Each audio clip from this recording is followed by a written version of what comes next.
Hello and welcome to Relatively Crafty, a knitting podcast.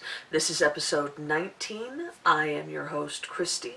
I am wife to Ron and mother to daughters Tatum and Delaney, and I live in the Denver area of Colorado, and it is snowing outside in April, which I think is amazing. I just checked the weather back home. If you are new to the podcast, then welcome. I am glad that you're here. If you are a returning visitor, then welcome back. But if you are new to the podcast, then let me tell you that I am fairly new to Colorado. I moved here from sunny Southern California in September. And so I've been here just about 6 months. And this is my first, and I just experienced my first real winter. And I have to admit that Colorado kind of took it easy on me this winter. We didn't get a whole lot of snow, but as you know, winter is officially over. It's been over for, almost 2 weeks, and we're now in spring. And in the part of California that I'm from, spring means 85, 90 degree weather, and you're pulling out your shorts and you're starting to make trips to the beach and go swimming, and your air conditioner is going all the time, and you're just gearing up for summer, which is 95 to 105 degree weather. However, spring in Colorado is different, and while we've had some nice warmish days where it's been 75 degrees and you've been able to go outside without a sweater, there are also days like today where it's 30 degrees outside and the snow hasn't stopped falling since I woke up this morning, like 4 or 5 hours ago. So I personally love this weather, and I wish that it could be like this more than it has been. But I know that some people are ready for spring to happen. So I'm just going to enjoy this recent storm. It may be the last one of the year. It may not. I've been told by some of the native Coloradans that there is plenty of snow that falls in April and some in May, and there's even been snowfall in June, which is crazy for me. I checked the weather back home, and it's 85 degrees today, or it's supposed to be 85 degrees today, and yeah, it's very different from what I'm used to. Anyway, so as I said, my name is Cristi. You can find me on Ravelry as Cristi-Lael. You can also find me on Instagram as Cristi-Lael without the dash. And we have a Relatively Crafty Podcast group on Ravelry, which I would encourage you to check out. We like to have a little bit of chatter now and again. We have a giveaway that just ended on March 31st, and I have drawn the winner for that. I will announce it in just a moment. But I also wanted to kind of let you know that there will be a KAL coming up here pretty soon, in about a month. If you've watched the podcast before, then you may know that my 40th birthday is coming up in less than a month. My birthday is May 2nd, and I will be turning 40.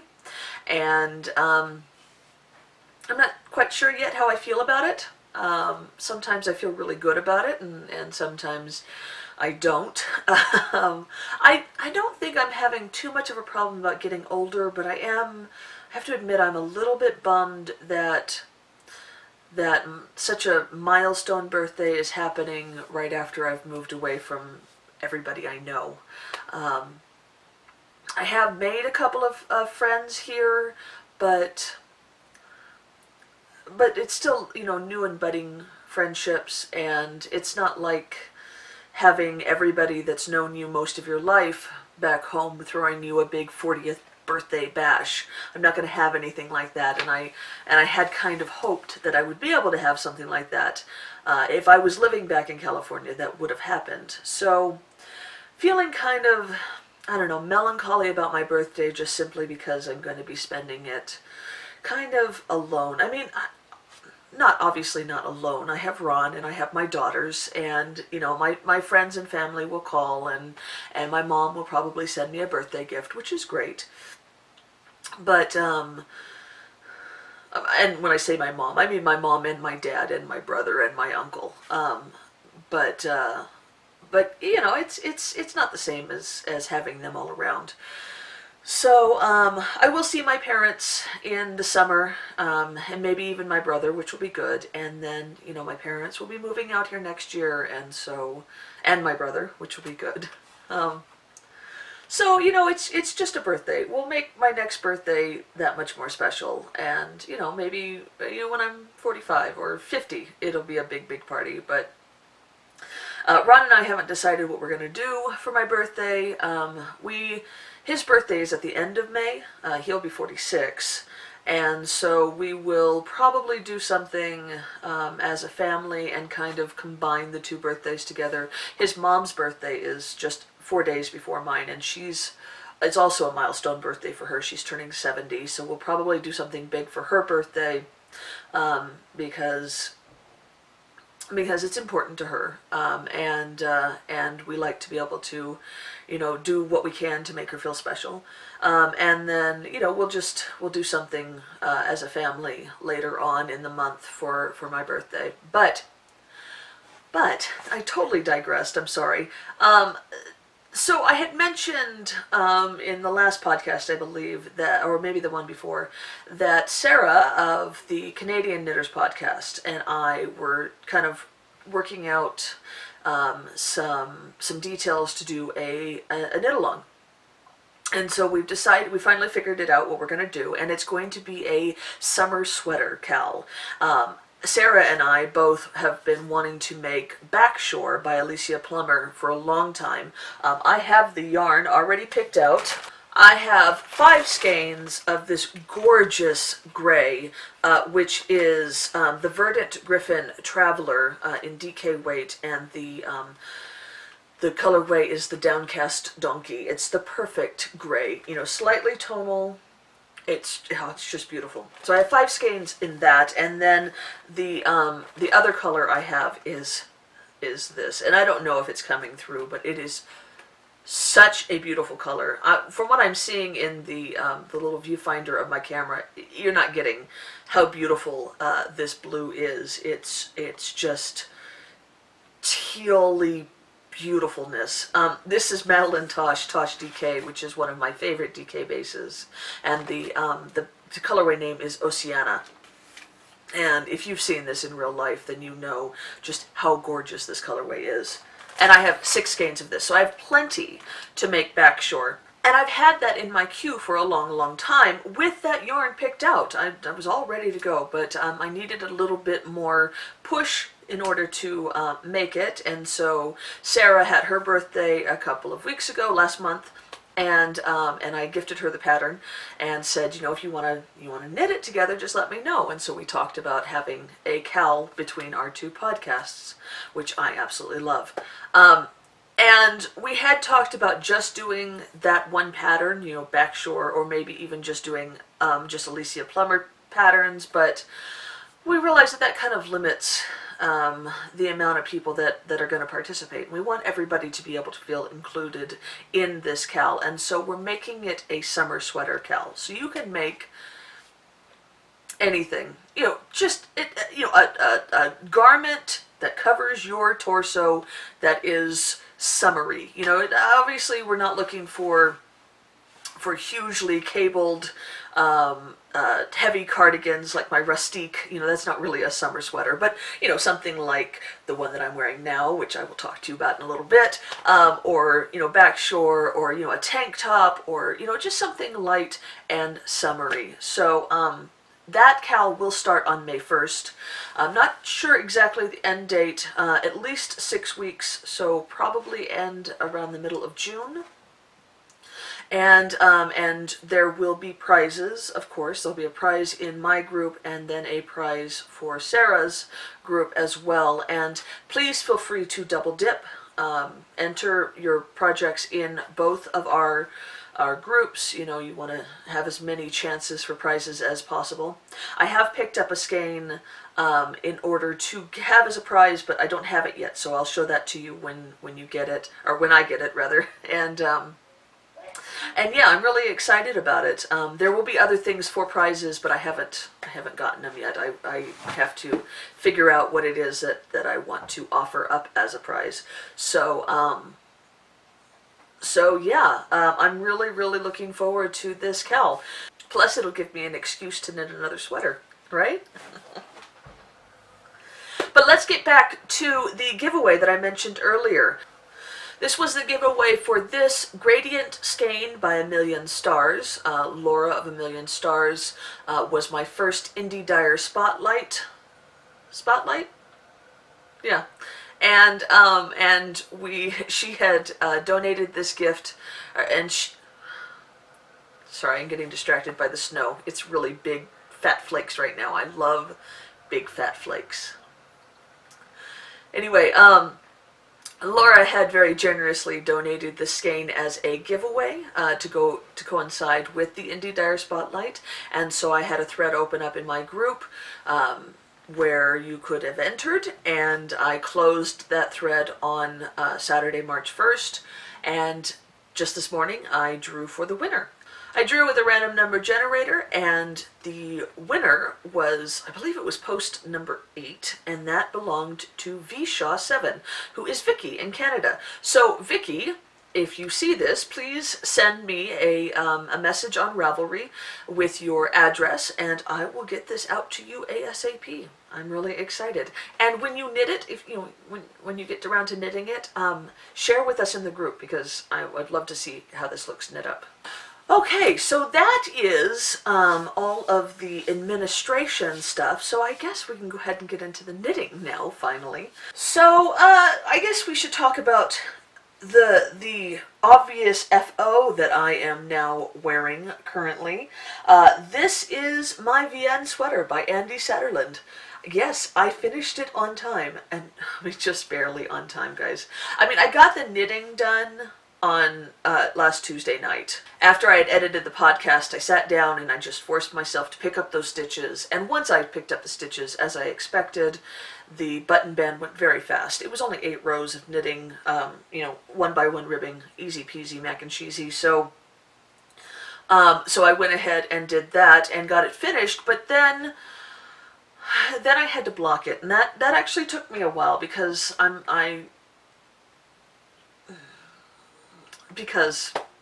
because that's not the fun part of knitting. And so it sat actually for a couple of days, just at my knitting station, at my desk part, at my desk, and then it took me a day or two before I finally soaked it and then blocked it. And I did not stretch it out. I did stretch out the length of the body a little bit, but I didn't stretch out the arms or anything like that, and it kind of grew a lot with blocking. If you recall, my sleeves were perfect 3/4 sleeves right about here when I finished the knitting, and now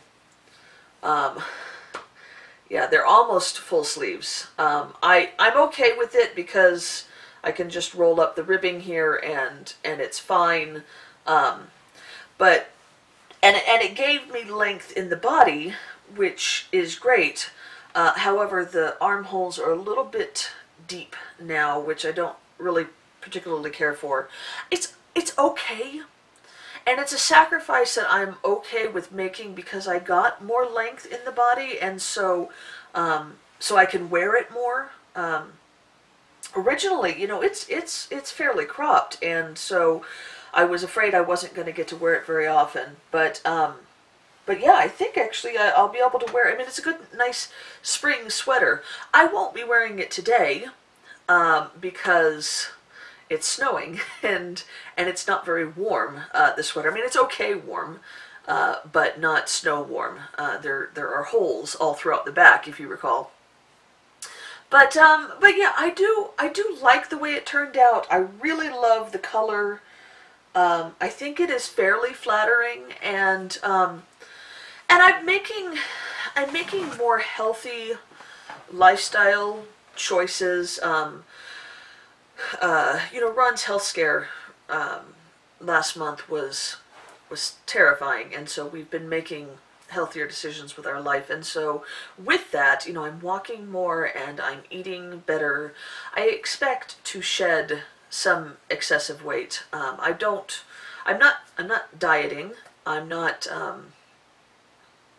trying to become, a beach babe or anything like that. I just really just want to be healthier. So in that, then some of the excess pounds are just going to go away as I live a more healthy lifestyle. So in doing that, the sweater is going to just be better fitting. I'll be able to feel better in it. But yeah, it fits nicely. I'm really glad that I picked this pattern, actually, even though I had some reservations about it after I started it. I enjoyed it. It was a fun knit, and I'm pleased with how it turned out. So yeah. And that's the third sweater for this year. I was at my yarn shop on Tuesday, and I was talking about how I'm just not sure about whether or not I'm going to make it through, because I started this in February and it took me the rest of February and all of March to knit, and maybe this was not the year to knit 12 sweaters. And several of my friends in the yarn shop said, well, you don't have to knit 12 sweaters. You could just choose not to knit 12 sweaters if you don't want to. And, they brought up a really good, obvious point. I don't have to knit 12 sweaters. I'm going to take the pressure off of myself about it. I know that I had talked about knitting the Cristi-Lael by Amy Herzog next, and I still really, really want to knit that sweater, but I'm not sure that I want to knit it right now. It's definitely one that will be knit, and I do want to knit it this year, but I think I want to wait and knit it more towards the fall. I'm as I said, eventually the weather's going to get warmer, and so I'm going to, I want to knit some things that I could wear right now, and Cristi-Lael is definitely a heavier weight sweater. It's warm and dense. It's like my rustique. It's meant to be worn, in the late fall, early winter. So yeah, I've kind of had my eye on some summer things or some spring things, things like backshore and that kind of stuff. And so that's what I expect to be doing next. But I'm not sure what I'm going to start exactly next. I still have to knit my mom's sweater, and I have to have that done before they come up in the summer. So I might start that one next. But I'm taking like a week or so off of sweaters. I'm in sock mode, so I'm going to knit socks and enjoy those, and I'm trying out some new things. And yeah, I'm just going to focus on that for right now. But I did finish it, and I finished it in time, and I got it posted in the KALs that I am in, the Andy Satalong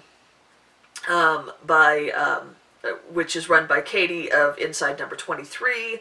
That was, the end date was March 31st. And then Knitting at Tiffany's with Added Bling, which is run by Erin and Tiffany.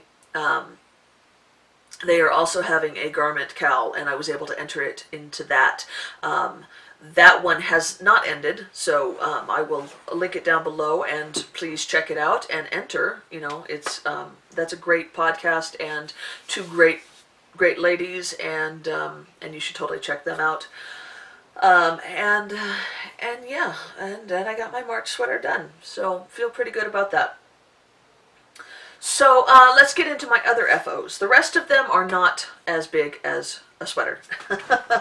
So I finished my rainbow socks, which I love so very much. This is Knitterly Things Vesper sock. She's having a Rainbow of the Month club this year, where she is doing 12 different skeins that have some kind of rainbow dye stripe thing. and she's having a lot of fun. This is the January skein called True Colors. I've gotten February and March, and they were all three of them are gorgeous. But this colorway especially, there's something about it. It just really speaks to me. And if you recall from last week, I had already finished the first sock, and I was right about here on the second sock, and it was, still 4 or 5 days before the end of the month. And I was talking about how I didn't know if I could stretch out this last pair of socks before the end of the month, since many of the sock knitting KALs that I am in require that you start and finish the socks in the same month. I knew that if I finished these, I wouldn't be able to start another pair of socks because I wouldn't get them done in time. And so I tried to stretch this out as long as I could, and that lasted until Tuesday night. So I really didn't get much time out of them. Tuesday was about finishing things. I finished my VN sweater and I finished the socks, and then I was like, oh no, what do I do? But I love these socks. I'm so glad that I knit these up so quickly. I'm so glad, that I knit the skein up so quickly, that I didn't wait. Because so often with club skeins, you end up getting them and putting them in your stash, and then you have them for a year or two before you finally knit them up. And I'm glad that I went and started these so quickly after I got the skein. This is mostly my my stripy recipe, where I did toe up with a Turkish cast on a size US 1 40-inch cable magic loop. Chowgu needle, by the way. I love Chowgu needles. And then I normally do an afterthought heel with my recipe, but I've been taken to doing some fish lips kiss heels when I have a contrasting heel toe skein. And this is not Vesper sock. This is some wool Misa that I had in stash. And so did that with the fish lips kiss heel, and then went back up. I do as many rows of ribbing as fits with the striping pattern, and then I finish off with a Jenny's Surprisingly Stretchy bind off. Super duper easy, and I love them. I can't wait to wear them. The downfall of finishing a pair of socks right after I have done my podcast is that they have to sit for almost a week while I wait until my next podcast, because, as you know, I have my self-imposed rule that I don't wear any of my FOs until you guys have seen them. So these will be worn very soon, maybe tomorrow, but I absolutely love them. And as I was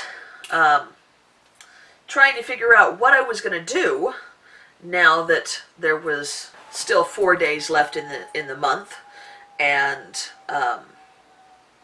I just finished what I thought was my 4th pair of socks, but actually was my 5th pair of socks. I forgot about the Rose City rollers that I had done in the Hippo for St. Patty's Day. So I actually had knit 5 pairs of socks for the month of March, for the month of March. And I was like, what am I going to do now? I've got 4 days left, and I can't knit a full pair of socks in that time. I don't think. I used to be able to do that. I have knit a full pair of socks in as little as 48 hours, but I normally am not doing anything at all for the rest of the time. I'm just knitting and knitting and knitting and watching a lot of Netflix. But I didn't figure I could do that this time, because I have homework that I have to do, and then like my kids like to eat on a regular basis, and that kind of thing. And so I thought, what should I do? Should I start another hat? I don't know. Maybe no, I don't need another pair of gloves. I just made one, and I don't want to start another sweater, and then I remembered that those 2 50-gram skeins that Mom picked up when we went to Woodland Park, that little tiny yarn shop in Woodland Park, and I remembered that those were sport weight. I was not fingering weight, and so I thought, well, maybe I could start a pair of socks for my mom. Being sport weight socks, they're going to knit up faster. I knit them on a US 1.5 instead of a 1, and I thought, well, maybe I could start those, and then, if they just won't count towards any of the KALs, which is fine. However, when I started knitting them, I realized that they kind of needed to be Rose City rollers. So I adjusted the pattern to be Rose City rollers in sport weight on 1.5s, and I got these. If you follow me on Instagram, you've already seen these. So yeah, these are these little sleepy socks. I'm figuring my mom will use them for. She gets cold feet a lot, and so she always sleeps with socks on. I thought these might work for her, and I put little pom-poms on the back because when I was growing up, my mom and I would wear ankle socks back in the 80s, and she would buy special ones that had pom-poms, and we'd wear matching pom-pom ankle socks. And I just thought that she might get a kick out of that. So I'm not giving these to her right now. I'm going to send them to her for Mother's Day, along with maybe one more pair of socks, and then I got her a Mother's Day gift as well. The balls didn't match. This is that self-patterning yarn, kind of like Opal or Regia. This is Shuple wool in the Ambiente base, and the colorway is 726305. And I couldn't get them to match, even if I had tried. They were vastly different, as you can see. And I used up most of the ball. Honestly, I wouldn't have gotten very tall socks out of these anyway. And I wouldn't have been able to put pom-poms on them, which would have been tragic. So I figured since they're going to be sleepy socks, it's not going to matter. I personally think this is a really ugly colorway, and I'm not sure how Mom's gonna like it. I know that she's a fan of pink and blue, and she likes bright colors, but I don't know, these self-patterning stripes just kind of it doesn't work for me. But they're not socks for me, so that's okay. So I did the Rose City roller pattern, sort of. I mean, I kind of changed it up entirely. I did them toe up this time instead of top down, and if you notice, I didn't do a heel flap and gusset. I did a fish lips kiss heel. I did 56 stitches because I did them on US 1.5s and it was sport weight, and I knit about 1.5 inches and I let it roll, and then I used the smallest pom-pom maker that I had. I kind of wish the pom-poms were slightly smaller, but I was trimming and trimming and trimming, and I thought, if I trim any more, they're just going to look funky. So I just left it at that. And yeah, I think Mom will like them for sleepy socks. They like to camp a lot, so she may keep them in the RV. I don't know what she's going to do with them. But this was the yarn that she bought with the idea that I would make socks for her, and I have done that. So there you go. When I had posted on Instagram that I had finished my rainbow socks and that I still had several days left in the month, and what was I going to do, I had already started those Rose City rollers for my mom. But Danielle, who is Maudlin Maeve on Instagram, and is actually a real life friend that I have here in Colorado. We met at the yarn shop, and unfortunately don't see each other very often because I normally go on Tuesdays and she normally goes on Fridays, but she's an awesome person and a really cool knitter. And so anyway, she had made a suggestion that I could do my my little wee socks for my April socks, since that doesn't really enter into the KALs, which was a great idea, and it actually reminded me that I hadn't done my wee socks for my rainbow socks. So I went ahead and knit my wee sock for the rainbow sock. I didn't get all the colors in. I did get yellow right here at the top. I don't know if you can see that, but it rolls over, and then I just got a little teeny tiny bit of the dark green on the bottom, but still a very cute sock. And then of course I made one for my mom's socks, which came out much bigger because bigger yarn. And then I went ahead and knit 2 for my April socks. I haven't started this sock yet, but this is out of A Million Stars in her Cirque sock base, which is an MCN base, and the colorway is the Bitter Moon. And you can see from the wee sock that the stripes are going to be rather large, which I'm excited about. And then I knit this one, which is out of that sock blank that I recently picked up from the Creative Obsession. Carrie of the Creative Obsession podcast and Etsy yarn shop dyes amazing sock yarn, but also has started dyeing sock blanks, and so I picked up one, and that was going to be my first sock that I cast on for April. So I went ahead and knit the mini sock first. And I love how it came out. I love this colorway, Carrie. I really, really do. So I got 4 mini socks done this past week, which was good. And that adds to my sock grouping for my garland. And that is all the things that I finished. So I guess we'll go into whips. Oh, no, wait. I have a hoe. I keep forgetting about that. You should never forget about your hoes, people. So I did cast on Carrie's sock blank first, and I worked on that all day on April 1st, but then I cast on this after, and it's a little bit shorter, so it worked up a little bit faster. But I finished this sock, and I love it so very much. So this is hand-dyed by Kate in the Color Theory colorway. This is one of the sock sets that I showed you last week, I think, was when I got it. And her sock sets are great. I've ordered some. I need to get some more because they're awesome. My only lament with Hand Dyed by Kate's yarn is that because she's a UK-based dyer, it takes a while for it to get here. But it's worth the wait, obviously. Look at how gorgeous this sock is. I love it, love it, love it. So anyway, the sock sets are amazing because it's 70 grams of yarn. So you get a 50-gram main skein and then a 20-gram heel-toe cuff skein. And I love those because, for one thing, it's slightly cheaper because you're getting less yarn. You're only getting 70 grams of yarn instead of 100 grams. And you don't have the leftovers. I often don't know what to do with my leftovers, and so it's nice not to have to worry about that. So basically, I weighed the skein beforehand, and I made sure that I did not use up too much of it, which is why this sock is a little bit shorter.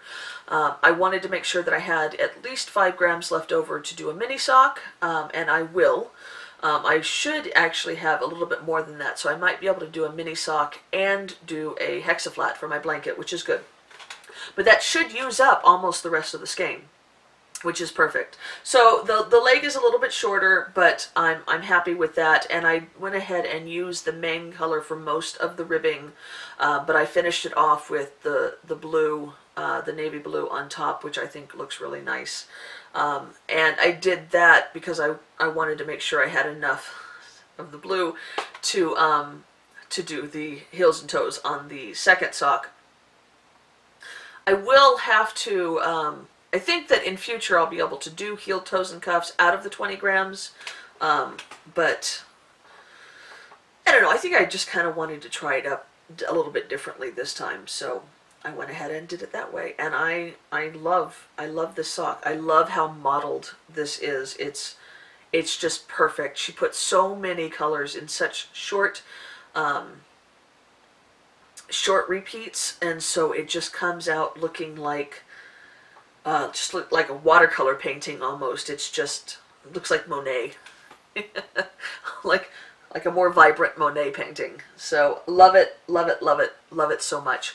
And so that takes me into my whips, because after I bound that off yesterday, I went ahead and cast on the second sock. I haven't gotten much further than the toe, but it is done, and I have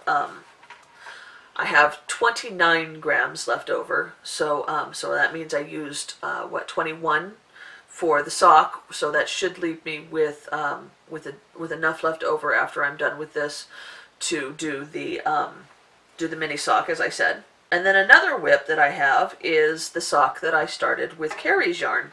So Carrie started dyeing sock blanks, as I mentioned before, and they're one of a kind, and they're gorgeous. And I've wanted to knit off a sock blank for a while, and I wanted to support her shop, so I went ahead and ordered one, and this is the one I got, and it's so beautiful. I just love these colors.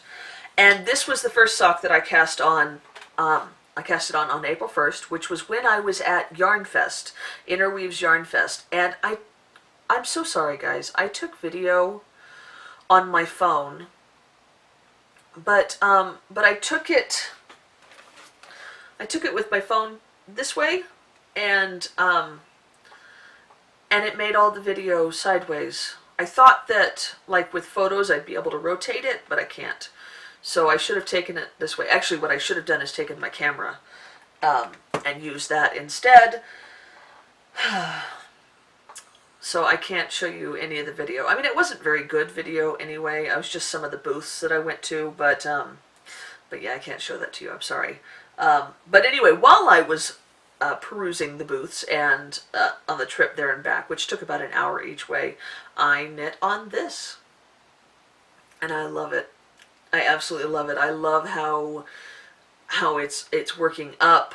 My only real complaint is that I knit the wee sock out of the beginning of it, and there was all this great blue-green, and that didn't get into my sock, which is kind of a bummer. But it would have been nice to have this as the toe. However, this toe is very nice as well, and I'm just enjoying how it's working up. And I've only got a couple more inches left to do on the leg. I'll definitely be finishing this up today. And yeah, and then I'll get started on the second sock right away. I should have the pair finished for you by next week.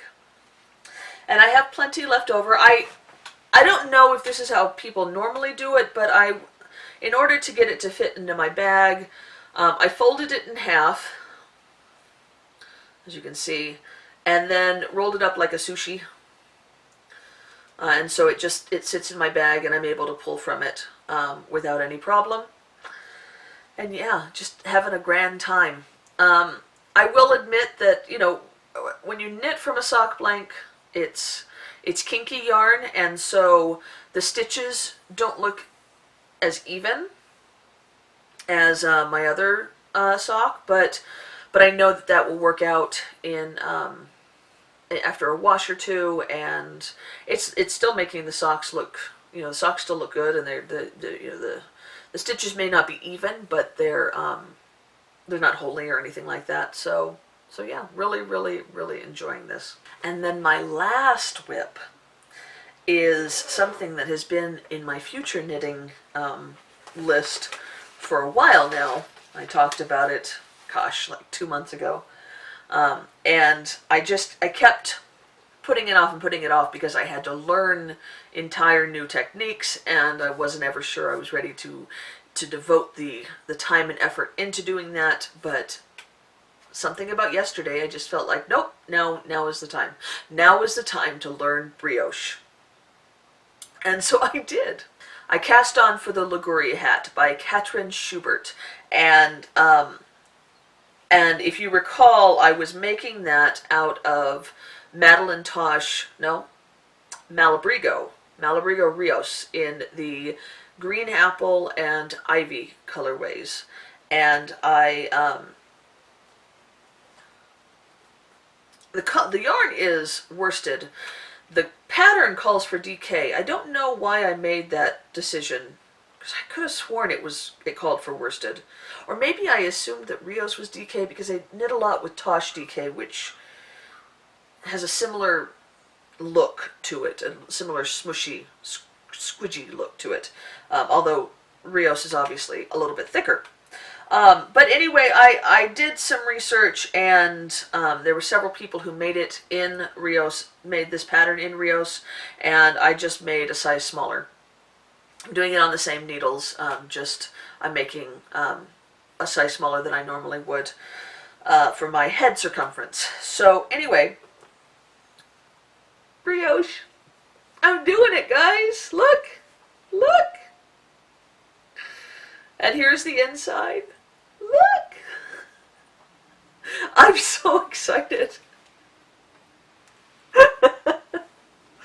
I thought it was going to be so hard. I thought, oh, you know what, I'm going to screw this up. But I found a video. I'll link the video below. There's no voice. There's no talking in the video. It's just somebody doing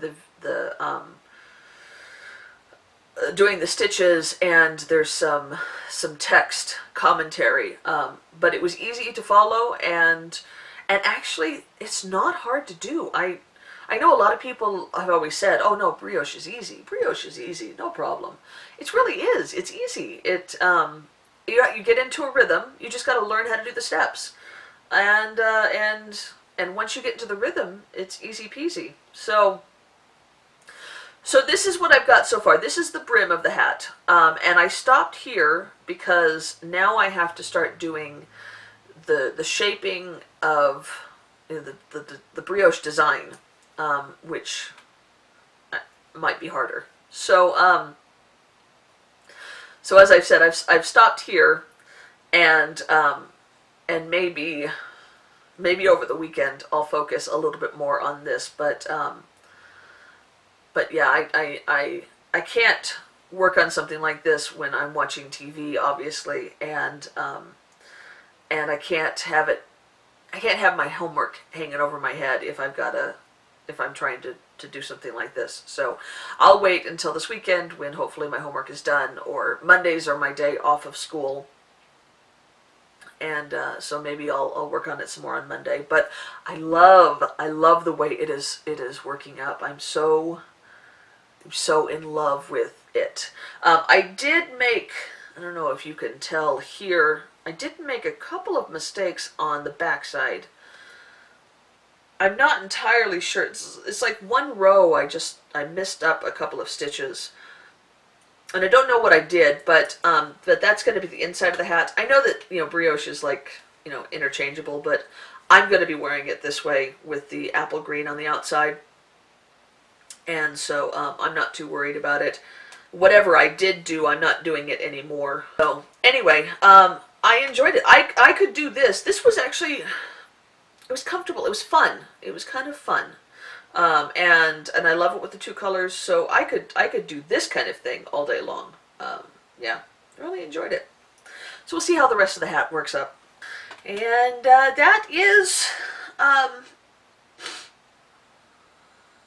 that's all my whips. So as far as future knitting goes, the only two things that I have planned are 2 more pairs of April socks. These will be for my box of socks, which is the KAL that Kristen of the Yarngasm podcast is running, and then this is my Desert Vista Dye Works socks in the Zumba colorway, which I will do for Desert Vista Dye Works KAL.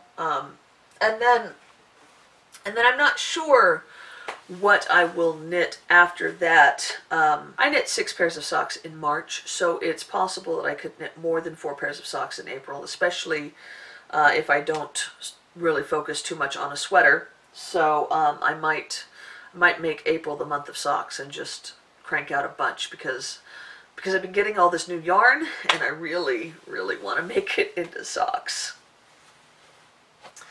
So I guess that takes us into acquisitions. I have a lot of acquisitions. As I said, I went to the Yarn Fest, the Interweave Yarn Fest on Saturday. We just went to the marketplace and spent money, but that was okay, because that's what I wanted to do, and it was fun. And I found some really great yarn, and I didn't do too badly. I bought more than I was anticipating, I kind of just thought that I would maybe get a skein or two, and I ended up getting like 5 skeins. But it's not bad. I don't feel too guilty about it.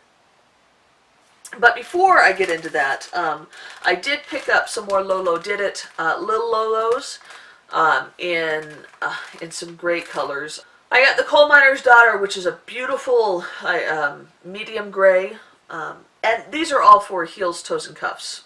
That's what I picked them up for. I picked up Blazing Sevens, which is her newest solid colorway or semi-solid colorway, and it is gorgeous, gorgeous orange. Then I picked up Elba Island, which I think I will pair with the Hippo for Easter colorway. It kind of coordinates with that right in there. So I think that's going to be a good heel-toe skein for that. And then lastly, I got Sunglasses Not Included, which is just highlighter yellow, and I'm not sure yet what I'm going to pair this with, but I love it. I'm all about this color right now. And then one more skein that I picked up that isn't part of the Yarn Fest haul is this one from Teeny Button Studios. If you're familiar with the Cherry Pearls podcast, which is Robin and Mary, a mother-daughter team, then you know that Robin dyes for Teeny Button Studios. And one of the things that I really wanted to do this year was support more indie dyers.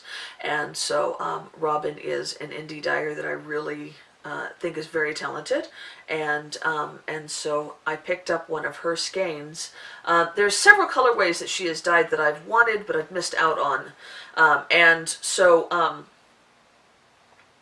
kind of waiting for the perfect sock yarn from her. This is actually a DK. This is her Squish DK, which is 100% superwash merino, 250 yards, and it is in the Gilded Unicorns colorway, which is just beautiful. There's magenta and purple speckles, and it's a cream and white, or cream, and it's a cream and yellow kind of base.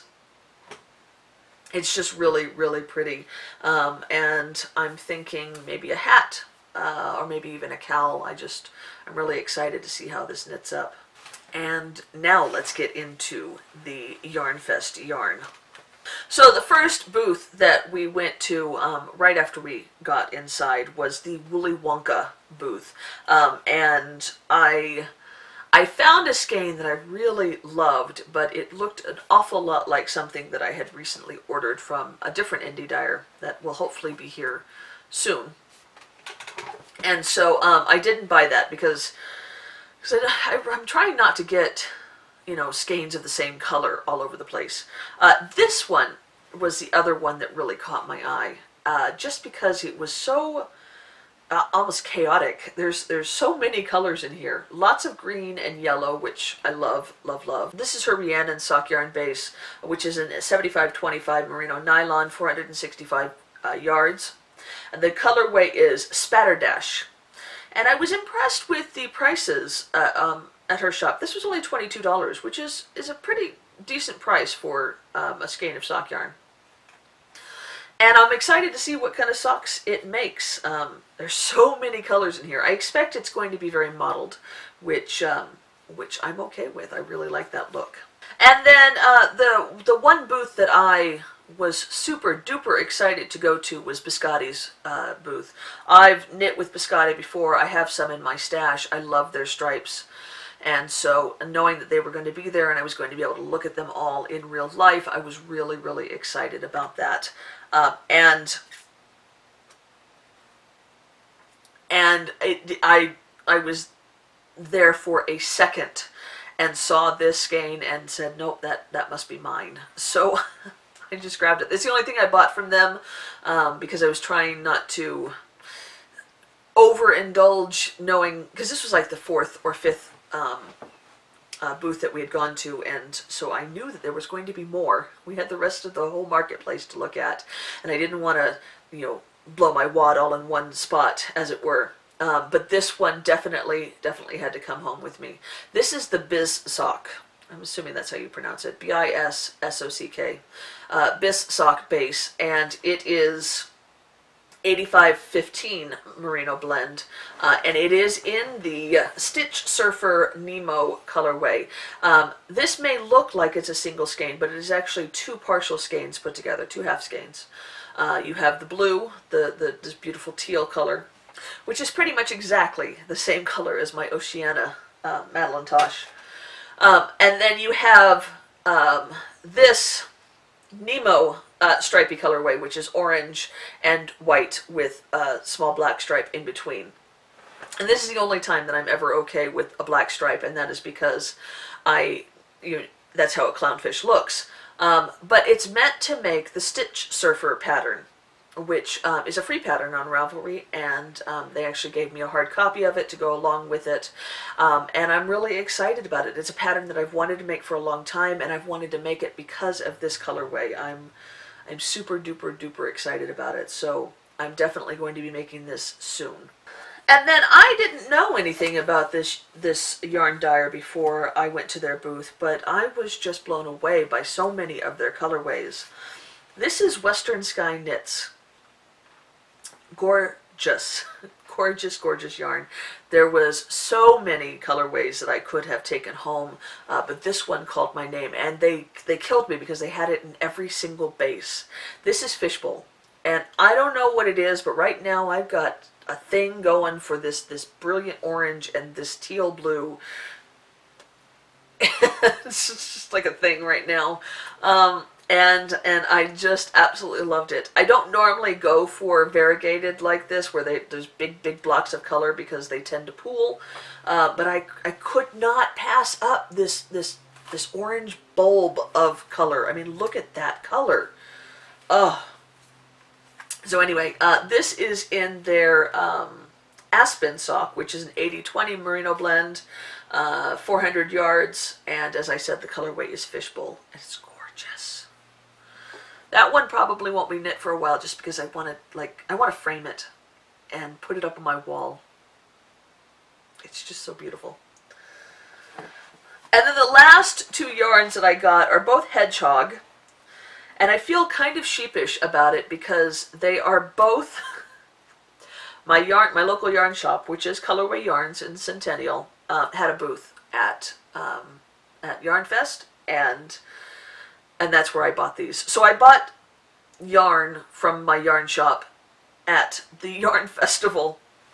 I just feel kind of silly because I probably could have waited and then bought it at the shop, on Knit Night instead. But anyway, they were new colorways from Hedgehog that they had just gotten, and I didn't want to take the chance that they didn't have them, that they sold out of them by the time Yarn Fest was over, and so I grabbed them. The first one is Juniper. Oh, and this is just her sock yarn base, which is 90-10, 400 meters, and it's just beautiful. It's a gray base with just a plethora of colored speckles, just every color you could think of, just right on there. It's gorgeous.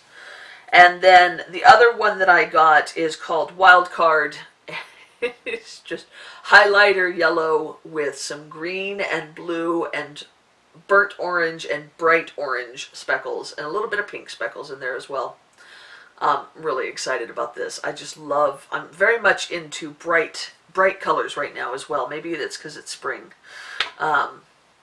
But yeah, really, really love all of those yarns. And as I said, I'm sitting there and I'm like, oh, I've already got 4 socks picked out for April, but there's so many other ones that I want to knit right now. So I may make April just sock month, as I mentioned before, just simply so that I can get through some of these skeins, because they're calling my name. I made one other purchase that I hadn't planned on purchasing at all. I don't normally buy a lot of bags because I have a bunch, and then my Aunt Kathy makes them for me, but this one I just couldn't pass up. This is an Erin Lane bag, and I love the fact that it's got this see-through window. But what really drew me is the sheeple. These are sheeple. Aren't they adorable? So sheeple is a fabric that they design at Erin Lane and then have printed out, and they create them.